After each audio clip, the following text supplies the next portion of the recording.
Salut à tous. L'acte 19 se prépare, l'armée aussi. Rappelez-vous le candidat Macron. Votez pour moi parce qu'avec Le Pen, c'est le chaos. Les Champs-Élysées dévastés, c'est pas le chaos, c'est juste la routine. D'autres bonnes âmes disaient avec Marine, il y aura le bruit des bottes. Leur souhait est exaucé, mais c'est avec Macron. Si vous pensez que le rôle de l'armée, prévu par la Constitution, c'est d'être contre les manifestants, c'est votre choix. Mais il faut quand même pas trop parler de respect de la démocratie. Si vous pensez aussi qu'interdire les manifestations, c'est une manifestation de la démocratie, libre à vous. Mais on se rapproche dangereusement de certains pays que la France ne trouve pas démocratiques parce qu'ils interdisent les manifs. Alors, puisqu'ils interdisent les manifestations de gilets jaunes, il n'y a qu'à enlever le gilet et mettre un béret vert. Ah, pardon, ça c'est la Légion. Ou un bonnet vert. Du coup, ça devient un défilé écolo, et comme celui des petits jeunes. Et ça, c'est encouragé par le pouvoir et sans CRS en face. Et tout ça parce que sa seigneurie ne veut pas voir qu'une partie des travailleurs souffre de ne plus pouvoir vivre et consommer décemment. Les gilets jaunes ne veulent pas manger une entrecôte dorée à 1200 € comme un certain fouteux. Ils veulent juste pouvoir payer l'essence pour aller travailler, payer les factures, faire plaisir à leurs mômes et payer les taxes locales qui sont démesurées. Quand les riches indécents qui doivent souvent leur fortune à la France, par la scolarité, les marchés publics, les clubs de foot, de tennis, les cours de tennis où ils débutent sont souvent construits avec de l'argent du public, le vedettariat, de la chanson ou du cinéma, encore des financements du public. Donc quand ces riches en ont assez, ils ont les moyens de quitter leur pays pour aller ailleurs. Mais les pauvres, les smicards, les agriculteurs précaires, ceux qui ne peuvent plus vivre de leur travail, que leur reste-t-il? La mort.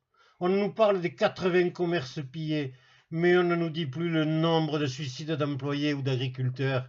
Et on a eu le culot de faire des obsèques nationales à un évadé fiscal. Elle est belle, la France du Nouveau Monde. Mais un jour, quelqu'un, au lieu de se suicider chez lui, ira se faire sauter au salon de l'agriculture, ou au salon de l'auto ou ailleurs. Faut pas jouer avec les misères des gens. Le nouveau monde promis n'est pas encore arrivé, et tant que nous élirons des représentants de la caste, de la finance, des marchands, les lois seront faites pour eux, pour qu'ils se gavent encore plus au détriment des obscurs, des sans-grades, des gilets jaunes. La prochaine arnaque est déjà programmée avec la candidature en tête de liste de M. Guzman. Comme Macron, pratiquement inconnu du grand public, comme Macron, ni de gauche ni de droite, mais avec une préférence pour l'argent. Et comme Macron, il ramasse à gauche et à droite, c'est-à-dire tous ceux qui veulent aller à la gamelle. Ces deux-là se partagent le travail. Macron va tuer Marine Le Pen et Guzman va enfoncer Mélenchon, en faisant croire qu'il est de gauche. Et le libéralisme triomphant aura encore triomphé. Il paraît qu'il y a longtemps, un mec a multiplié les pains pour faire manger la foule. Mais avec Macron, on prend le pain des pauvres pour le donner aux riches. Piquer 5 € d'APL, 5 €, qu'est-ce que c'est, quand on en a des milliers. Piquer des sous aux retraités par l'augmentation de la CSG. Bon, les mecs, ils travaillent plus, alors ils n'ont pas besoin de dépenser. Et j'oublie d'autres mesures. C'est juste alimenter la colère de gens qui ne demandaient qu'à vivre tranquille. Et comme ça gronde, on met l'armée.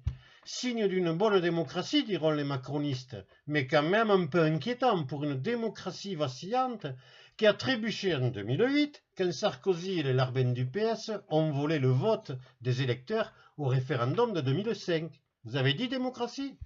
Le mouvement des Gilets jaunes exprimait un besoin de réflexion et de réponse sur un projet de société.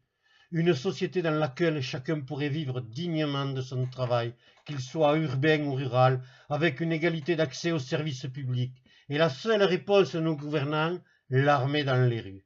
Le travail de l'armée, c'est de lutter contre les ennemis. Macron nous montre qu'il considère le peuple comme un ennemi. Bravo le Nouveau Monde.